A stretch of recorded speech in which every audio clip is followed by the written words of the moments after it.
Just kind of want to touch up a little bit about how serious it is to get an actual wiretap warrant. It's very, it's very complicated. That's why you even have people, even in the federal bureau, that is questioned about how did they obtain an actual. And in some cases, it's thrown out. I don't care what the person has done. If you gathered the information illegally, it's worthless, right? So, but it's hard. They're talking about, it's a good idea to get a warrant first before bugging the Senate office. No, you're going to senators, but the senators' rights are the same as your rights are the same as their rights. It's just anyone's rights when it comes to a warrant. You have to go through these processes. Look at this here. Just going to kind of touch on some of the stuff you have to have. Why it's so difficult. The identity of the investigator or law enforcement officer making an application. They have to have their identity, who they are. Now, in our case, now we tell you that, you see this yourself, all these people keep showing up. It's not real. None of them. They're all fake people. But we're being told it's being investigated by Cobb County, but we haven't heard anything as of yet. We don't know what's going on. But we got several people. You see if we done showed you, and they sitting there looking at the people saying that they're fraud. Of course they're responsible for investigating it, right? You know that yourself, right? Okay. So, but then we identified all these people as fake, right? So ain't nobody real going to no one talking about they want a warrant, right? This is a con game, right? And why are they doing this anyway? And then so now you got to do a full complaint, a statement of the facts and circumstances relied upon by the applicant to justify his belief that an order should be issued, including details, particulars, offense. So now you got to explain what happened, why you need it. And I explained to you yesterday, in most cases, you're talking about something serious, man. I mean, you're talking about something serious. So let's take a look at this here. Now, and we've been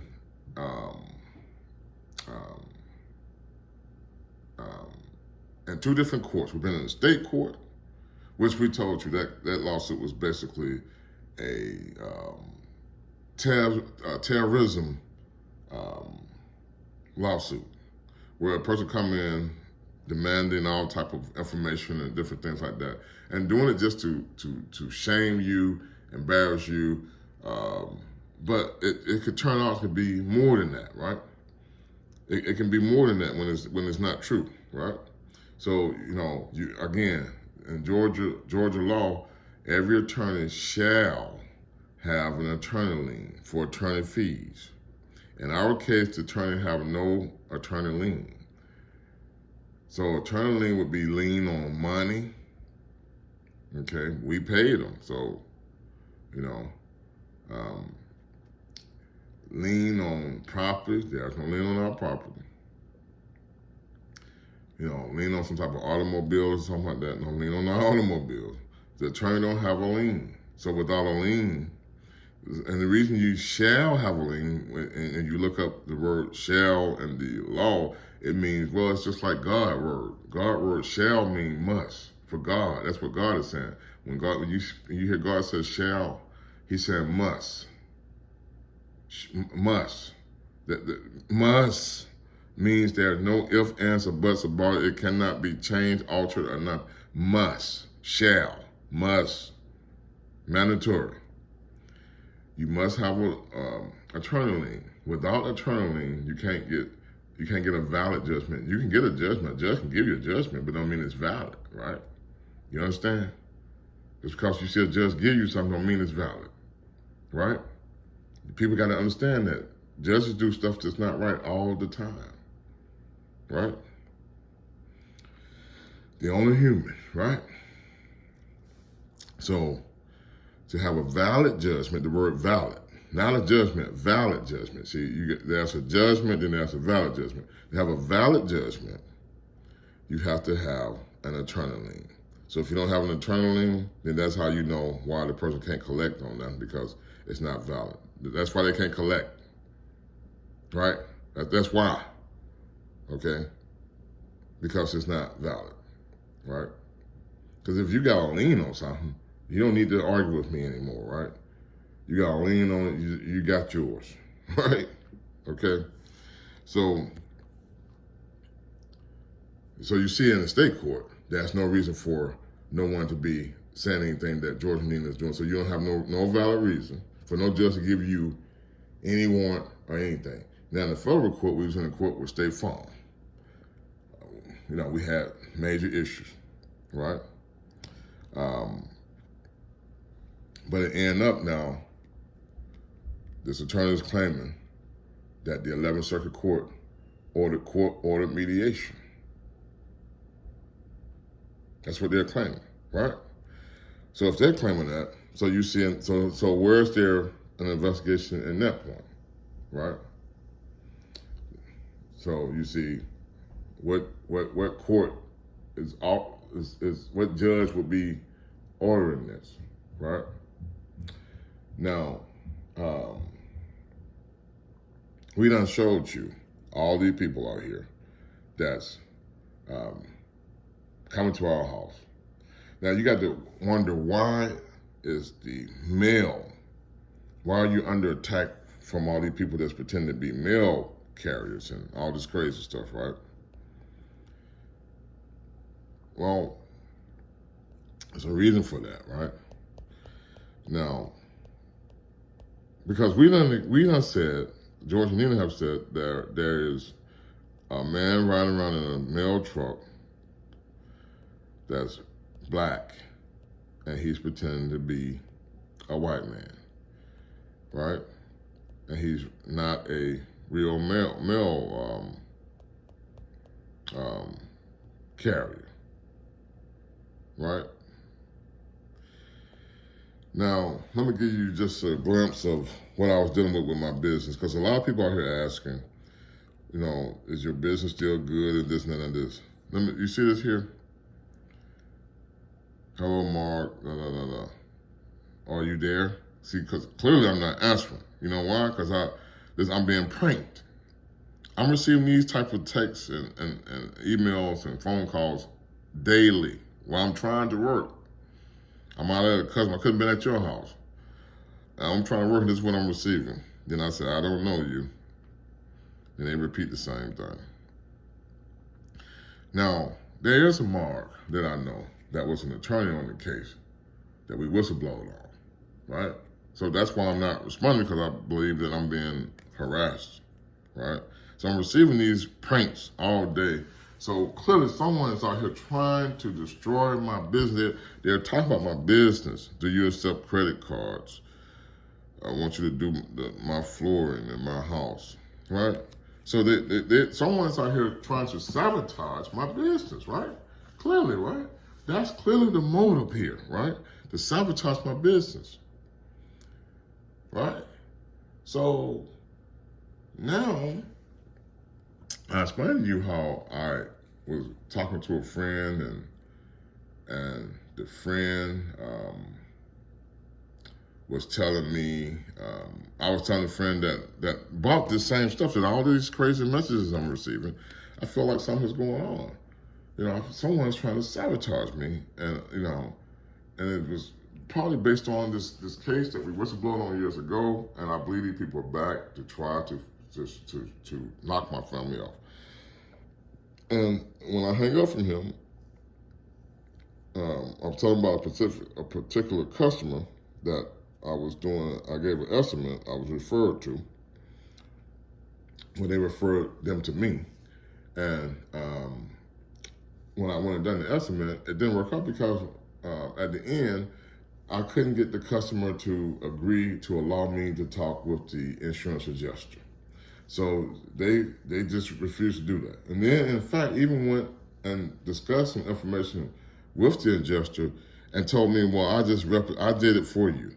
Are you crazy? What did you do for me? They could never explain what they even discussed with they wouldn't even explain to me what they discussed with the adjuster on my behalf, and they would never give me the authority to contact the adjuster. So, of course, I didn't take the job, right? So I'm telling my friend about this. I'm talking about this type of situation, and he's telling me, well, you know, people do all type of stuff.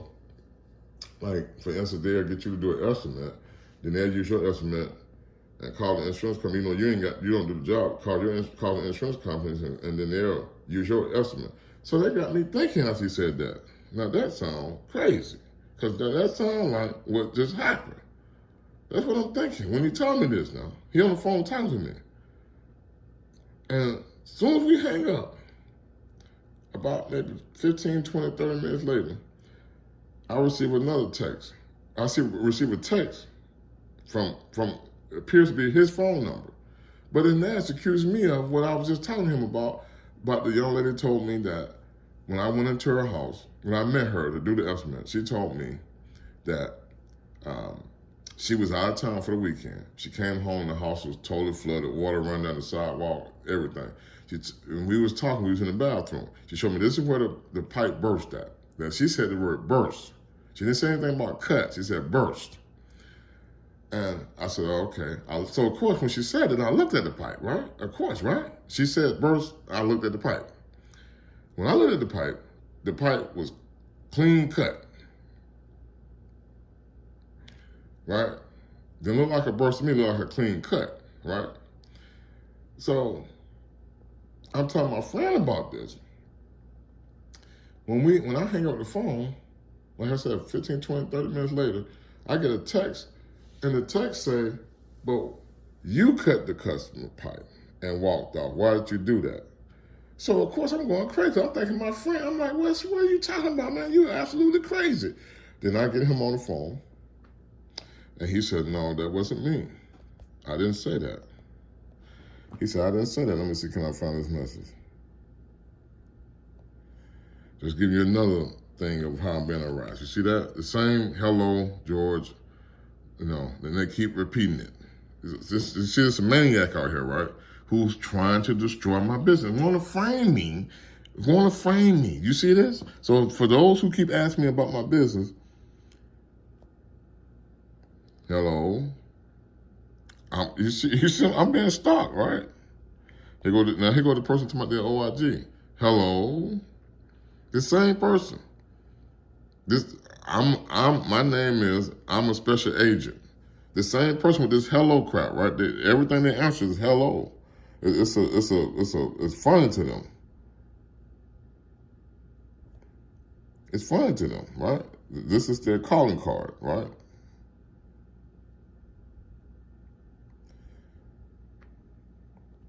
Now,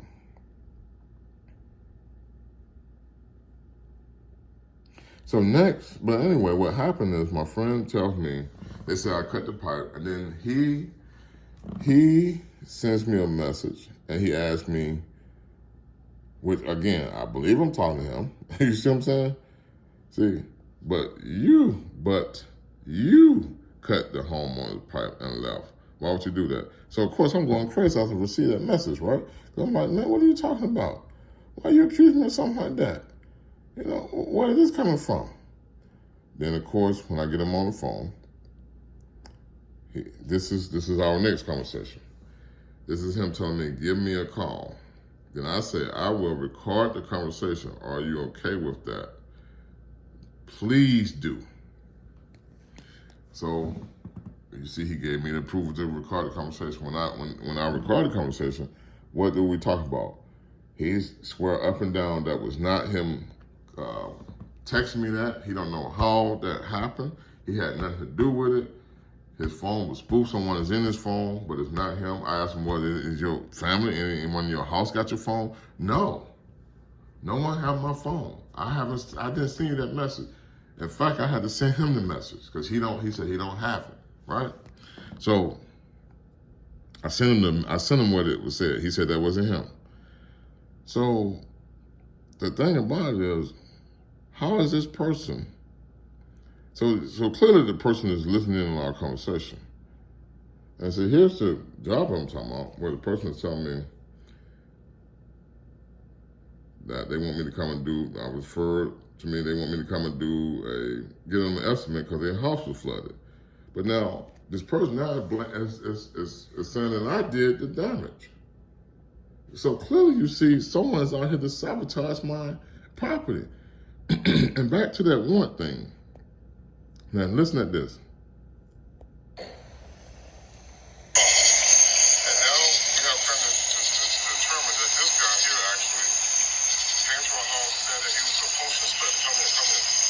This guy here claimed that he was a post inspector. Okay. He claimed to be a U.S. post inspector. This guy right here. Okay. This is supposed to be the same guy. Of course it's not the same guy.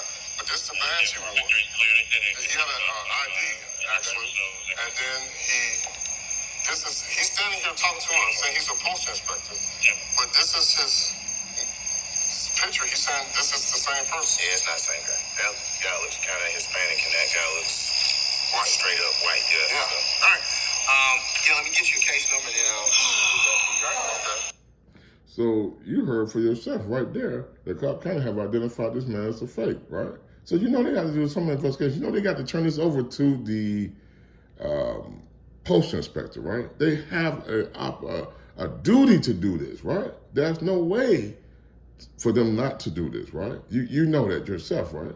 So if you've been involved in this scheme, you must go to the authorities. There's no way out. You see it here yourself. Don't you see it? Don't you see it? Didn't you just hear what he just said? This guy came to my house pretending to be a U.S. Postal Inspector.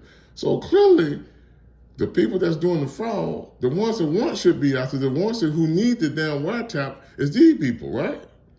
Clearly, the wiretap should be on these people, right? Who's doing this? This man coming to my house, he know all about the scheme. Why do you think he's here? He's trying to free the man. Well, the question is, why is there a fake postal man riding around in a mail truck delivering mail? Why is he doing that? Why is he doing that? Can anyone figure that out?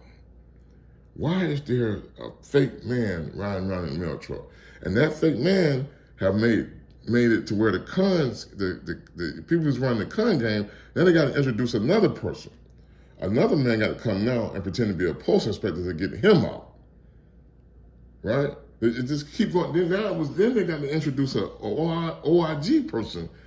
You know, because of this mailman. But the mailman is the key. All the other people just people in between who's trying to free him, but they're all impersonating to be officers too. Now all these people are conspiring together. Now that's who you need. That's what a wiretap is for. When there's conspiracy going on, that's what when you go to the judge, that's what you need to be telling the judge. There's conspiracy here. These people are conspiring to do a crime. They're doing crime against the U.S. government. They're conspiring to do, when you're going to bring somebody, listen, we're going to have you go over there pretend to be a postal inspector. You're going to wear a thing. You're going to fool the Cobb County Police and tell them this. And then they're going to believe you. They're going to follow you there. And then when they follow you, when you see the police there, they're going to believe you must be real because the police is there. Why else would the police be there if you're not real? So they're going to believe it. That's a conspiracy. Do you understand that? That's a conspiracy right there. That's a scheme. That's an elaborate scheme. You're going to deliver mail. You're going to pretend to be a mailman. You're going to smile at them. And when he asks you, if he catch on to anything suspicious about you, to direct him and tell him to go to your postmaster. And then you're going to give a name of a person that fits the description. You're an older black male. We got an older black male name we can use. That's a conspiracy. We're going to give you this man's name to use. You're going to pretend to be him. That's what you get a warrant for. You don't go get a warrant, a wiretap on people that's reporting it. You understand? You don't go get a wiretap on people who are reporting these crimes. You go get the wiretap on the people who are actually committing the crime. Cobb County standing here talking about a man who's impersonating a U.S. Postal Inspector. You think Cobb County Police can just keep that quiet? That would be a conspiracy if they did that, right? That's what I'm telling you. It had to be reported. So if you are involved and you've been used in any kind of way and contacted by this scheme, you got to go to the authorities. You have no other choice. I'm sitting here telling you this. We are not going to let up and give up. We are not. You have to understand that. We are not going to give up. We're not going to let it go. No matter what someone is telling you, that's not true. Go, if you've been contacted, please go to the authorities. You have no other choice. There's no choice in the matter. There's no choice. If someone is asking you to allow them to use your phone and spoof and pretend to be you while calling me to come out and doing the estimate and pretending that when I'm communicating with who I believe is you all the while by text and it's actually that person, well, that's illegal. That's a crime, right? Someone is telling you to send mail to us. And you see this illegal man who's delivering it. He's not valid. Now they involve you in mail fraud, right? Someone is going out asking you, give me personal information so when I do talk to the Matthews, I can fool them. These are things that who would be a wiretap would be on you and this person. Because you're conspiring, and what you're doing, you're conspiring to do crimes against the United States government, because they are the ones that mail truck, that mail. That's who that belongs to. Do you see a tag on the back of a mail truck? No. You don't see no state tag on the back of a mail truck, do you? That's a federal vehicle. So what do you think you're doing when you are involved in this crime? If someone tell you to go shoot at their property because we don't like what they're saying, you think that's valid? No, you're in a conspiracy. Your phone needs to be tapped. Drive by their house and circle their house. That's conspiracy. Your phone needs to be tapped. You're involved in something illegal. That's what you go to a judge for and say, I want a wiretap. Do you understand? If you are, let's say you someone that works at a bank and you're giving out our information and you came to believe yourself that this is not real about this person, but you're still doing it. Your phone needs to be tapped because that means you are conspiring with this person now. Well, at one time I was fooled, but now I know better, but I'm still doing it. You are conspiring with this person. You are involved with this crime, is what you are. Your phone needs to be tapped. That bank phone needs to be tapped to hear what your conversation is with this person. What are you conspiring about? We want to frame George and Nina family. Your phone, their phones who tell you that need to be tapped. That's what you go get a wiretap for. Again, if you've been contacted, please go to the authorities. Do yourself a favor. There's no getting out of this. Thank you.